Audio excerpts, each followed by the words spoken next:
Welcome back to my channel. This is going to be a departure from the Traveler's Notebook content I usually share. I am setting up this Stalogy for the rest of 2021. I believe that's how long it's going to last. I'm going to talk about how I've got it set up for now, ready to start it tomorrow, and a little bit of why. Before I get too excited, I tried to set up a bullet journal in the past in 2016 and it didn't work well for me. That's when I switched to Traveler's Notebooks. So if you want to see other people's setups, other ideas, I highly recommend checking out Sierra, Simone, or Dakshina, and I'll link all of their information below.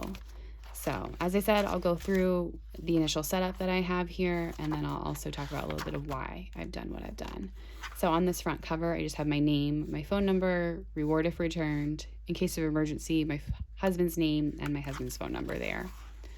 This is actually from a notepad from Get to Work book. It's like a stationery line by Elise Joy. It's kind of just my kick in the butt when I need it. These numbers are telling me how many squares I have across and also up. I really like the Stalogy. Why I chose a Stalogy over other notebooks available. I wanted to use white paper, and I also like using a 4mm grid over a 5mm grid. So my plan for now is to start with my August review here, and then I did a kind of vertical layout for September. So this would be like events, work. This is kind of like family events or external events that might impact our schedule or things to be aware of. And then these are like holidays and birthdays. I don't think this layout's going to be good for me moving forward, but it's also the fastest to set up, so I wanted to give it a fair shot. I was kind of thinking for October, we'll try this one. This is all in pencil, which I love pencil, so it might stay in pencil forever, and that's just fine with me. And then same with November. I wrote, like, this took me 5 minutes and 40 seconds to draw this monthly. I haven't filled it out. This seems like a long time. You'd think you could do it faster. I chose not to use a ruler. I don't know. I mean, it's only 5 minutes. My Netflix history tells me that I do have 5 minutes to spare if I want to create a calendar. And then December, I've left kind of up to, not chance, but I'm going to wait and see how these go. The idea, though, is to maybe leave room for monthly review here, or I can always put monthly review in with my daily pages. Also, the reason, or another idea that I've had for this is I might print out my Google Calendar and just glue it in here. That is one of the reasons that I'm moving to this notebook, is because I'm not using my monthly calendar very much. So these are my like big juicy like content of my video right here. So I'm not using my monthly calendar at all. I almost missed a deadline that I only had written in my monthly. I didn't have it in our Google Calendar. And part of the reason I'm using that more and more is honestly because my husband's referencing it more and more. So instead of me just kind of like letting him know what's happening that week, he'll approach me, a few days in advance and be like, hey, I saw this. Do you want to do this before or after? And the first time I was like, wow, this is great. Because usually I'm just, I'm the ringmaster of our circus, I guess, getting us where we need to be. But we're definitely having more communication earlier about our events and having like that positive feedback loop. So I'm not using a month on 2 pages as heavily, like, at all. So what I'm referring to when I say month on 2 pages is like this. This is from Paper and Cats. I love it. I've been using these for like 5 or 6 years, so it's shocking to me to not use it. We're going to give it a chance though, because the other reason that I wanted to switch to this is because the way my brain perceives it is that it's more simpler. It's more streamlined. It's definitely like a more of a minimal planner setup than like almost like a maximal situation. Everybody's min and max is different. I'm not trying to comment on everybody's. I'm just saying, like, for me, I had these notebooks, monthly tracker, daily pages. This was like a financial tracker insert, and then my reference notebook. And then, you add the dashboards around these and it starts to fill up pretty quickly. And then you've got, 5 notebooks to store, and plus your cover, it kind of adds that weight. And then, you add the doodads. And to me, it was very much like the maximalism approach to planning. And I think I'm just kind of in the mood to go to like a minimalism route with it. In most areas of my life, I'm a lot more simpler style than in my planner style. And I think part of that is also just hobby evolution for me. Like, I will go really hard, get super into something, And then, you know, years later or months later, kind of pare back and be like, okay, well, like, what's like the minimal amount that I can kind of get away with, still provides me that like joy of the hobby, but has the least impact either on like my space or my stuff or my wallet. I don't know. That's like a little aside, but again, I wanted to explain why I'm switching because I know it's a departure from my norm. Okay, sorry, I'm looking at my list, but I'm also flipping through here. This vellum is from Sterling Ink. I absolutely love it, and I kind of got it in here as a divider to show me where my 2022 overview is. So I just jot down quick stuff in here to remind me that like we need to schedule this appointment. That's basically what all of these are actually, and that will carry over to 2022. Okay. The other part in here that is really similar to what I was doing previously, still got kind of my weekly layout. I have so much more room. I think that's great. I'm trying to maybe break up with doing a weekly overview because really, especially if you're using a layout like this, I've already broken it into the weekly sections, if you can see that on here. So really, like, this is redundant. It has more detail on it. This obviously isn't the same week. So this is week 34. I didn't write that it's actually August. Well, no, I wrote 23rd. So it is August 23rd. And it's my September calendar. So these won't correlate, but I'm just kind of giving the example of like, do I really need this? Can I get rid of this? Does it take, you know, a significant amount of time? No. Does it matter? No. So it's fine. I am excited for these big pages. I did a pen test to check out, you know, what pens would be good.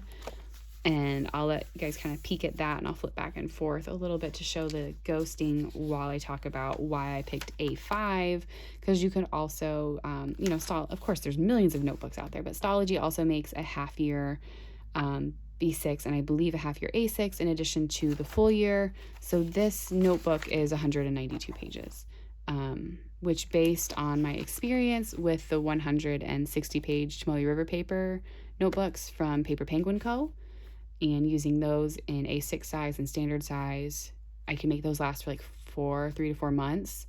So I'm switching to a bigger size. It's still like a 4mm grid. So I think that I can again get September, October, November, December. I think I can easily get 4 months in here, if not, you know, 6 months like it's designed for the half year.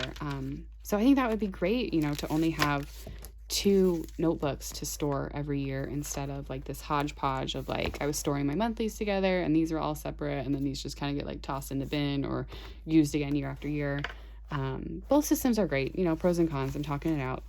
So I went with A5 because I wanted the most room, and also because I felt like when I was journaling in my A6, you know, when you get to the end of the page, whether or not for me anyway, like when I get to the end of the page, there is a mental block. This is the end of the page. This is the amount of room that you had. You can choose to start the next page, but like there's going to be this like, I need to label this page, or I need to keep going, or I need to decide to keep going. Like my brain's always going to use the amount of space that it's given. You know, it'll expand to fill that space, or it'll try to shrink to fit in. And that's just kind of like a habit. Do you want to fight that habit of like the resistance at the end of the page to starting a new page, or do you just want to, you know, go crazy? So I went that route is what I did. But that was the reason I picked A5 and a half year. So on my pen test here, you can see, obviously some of these are going to ghost. Like I knew the Sharpie was going to ghost. I kind of just wanted to see how badly. I currently use this Heart of Darkness ink. It feathers on here pretty wickedly. So we're going to have to play around with that. Sorry for the shadows. So we'll see what happens there. All right, so this back section that I've been kind of like flipping into right now. So what I did was I set up these. We've got our daily pages, weekly overview if I want. I've got this chunk I get to fill up. And then I started from the back and I used these Post-it notes to plan out how I wanted to use the pages. If you're familiar with my previous layouts, my previous notebooks, you know I use the front of the notebook and I also use the back of the notebook for longer term lists or tasks that can wait, basically, and that's based on getting things done. So what I did was I looked at my action categories, which I have written down here. So these are the action categories based on getting things done philosophy, that if I have something to do with my husband, but my husband's not with me, I can put that on its own list, and then pretty soon I've got 3 or 4 things to do or talk about with my husband. So next time I see him, we can talk about all those 4 things at the same time, wasting less time. It's just more efficient, and it wasn't urgent, so it could wait. And that's basically what all these lists were for me. Like some of them were related to homeschool or to work, rare disease, or like stuff to do like that I needed to do at the desktop, but it could wait. Those would all go on these action categories that were at the end of my Tamale River paper notebooks. In the last months, and like it's not just this notebook, it's also my previous ones as well, I was using these action categories less and less and less. So like nothing on these pages. And I really thought about like why that was. And I think part of it is that my kids are getting older, so I can do things more immediately. Even if it can wait or whatever, my kids are more self-sufficient by far. So I'm able to just do more things during the day instead of having to wait until they're asleep or wait until the weekend or wait until I have like a personal day for me to handle things. So I think that's part of it. The other idea is that, was it overkill to begin with? Were these too many categories? Did I need to like define my life and my time so specifically? I don't know. It worked really well when it worked really well, and now I'm not using them. So we're going to try something else. The other thing that I wonder if it was like overkill or if it was just, right at that current time is my reference notebook. Like I am not looking in this notebook for information, for a wide variety of information. There's certain information that I'm always referencing in there, but there's a lot of it that I'm just not. So again, is it, because my kids are older, because our lifestyles have changed with the pandemic? Is it because it was overkill to begin with, or just some combination of all these factors? Most likely it's just a combination. So I looked at the information that I was actually using in the reference notebooks and in my action categories. And this is kind of like my new back section that I've created. So I'll just going to go through this from the front. But when I initially planned it out, I did use these little sticky notes to kind of help me figure out how many pages. And I just added this vellum from Perfectionism Prints kind of as a divider. It makes it, a little bit, well, I mean, that's a lie. It doesn't really make it easier to get to, but it looks awesome. I love her stuff. Her Post-it notes are also another reason that, I didn't need these specific pages that would be empty for my action categories when I could use her awesome Post-it notes that said exactly what they were for. Reach. Okay, sorry. So we've got waiting on, talking points, next, inbox, project, and someday, which if you're familiar with the Getting Things Done system, those work perfectly with it. So those are a big help for me too. I love that. And then this next page, I basically decided that all of my previous action categories that I was using kind of come down to like personal stuff for me and then like homeschool or home stuff. So basically I just kind of divided it into homeschool and other. And then down here are some Post-it notes that I pulled over from my planner. I kept my waiting on and wish lists, but I just combined them. Again, the glory, just the size of the page I love right now. So I can combine lists like that. I'm also using the Post-it, and so that helps. I wanted this page to be kind of like my routines. So I kept my action categories just to remind me of how I used to separate things in case I decide to go back to this. This is my monthly review that I do every month for a while now, and I just kind of shorten it when I write it out over here.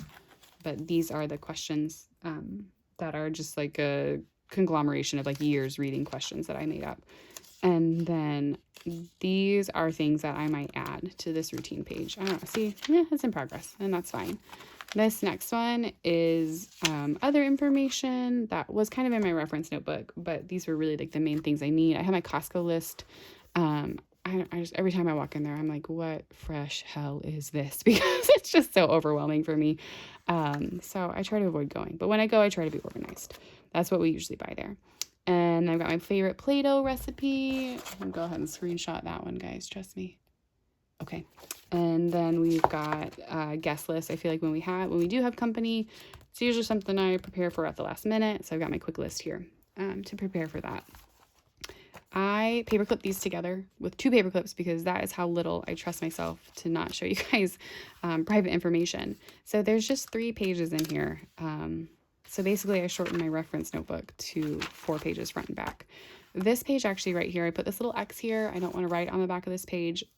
The other side has a lot of information about my daughter, her rare disease diagnosis, her birth date, her primary care provider and their phone number, and the specialist that she sees, her current like diagnosis and medication and things like that. So if I needed to, I could just rip this page out. I could give it to a provider or like EMS or any sort of emergency situation. It would be right there, and I would have it ready to go to hand them. Or, you know, if I wasn't able to communicate, or, you know, my husband knows it's there too.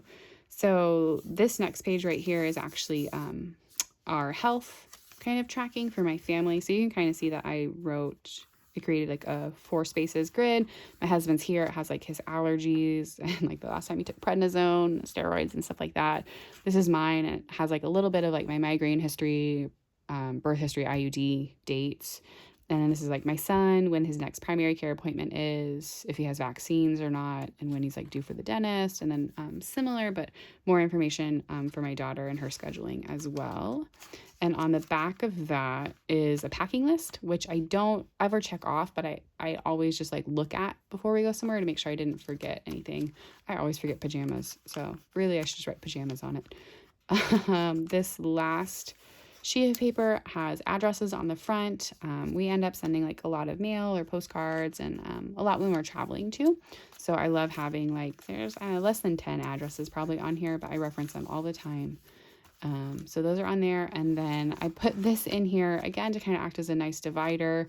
Also, I put my password hints on this page, and I was like, oh, good idea. You're like going to share this on social media and show how these ghost, and then you've got your password hints right here. So yeah, you know, obviously I wasn't thinking about social media when I put my passwords here, but that's what's under here. It's password hints. I think that's it.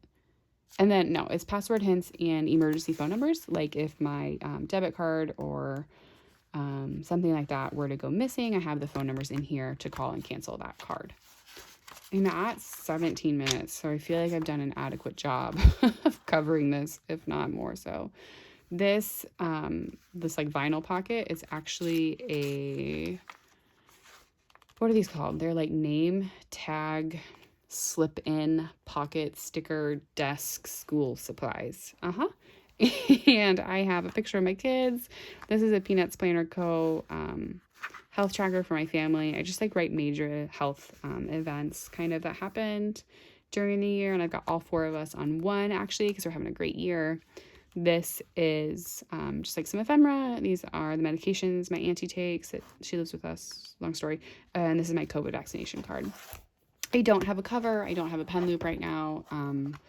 I've spent enough money this year. So we're going to hold. We're going to wait. We're going to see how this works out. I have no idea what I'm doing in 2022. This is the pen I've been using for, well, a lot of it's in pencil. So I don't know. I've been using it for stuff. I like it. Have I used it yet? Yeah, I use it here. So this is the Sarasa 0.3. I really like how fine it is. And then I've just been using like a number 2 pencil for all the pencil that you see. And I didn't use a ruler, so that's kind of fun. It's nice and free. If you have any questions, let me know. As I said, like Sierra, Simone, Dakshina, Ellie, there's a lot of people. I'll try to tag some people below. Do this and have been doing this for longer, and they do it really well. But let me know if you have any questions.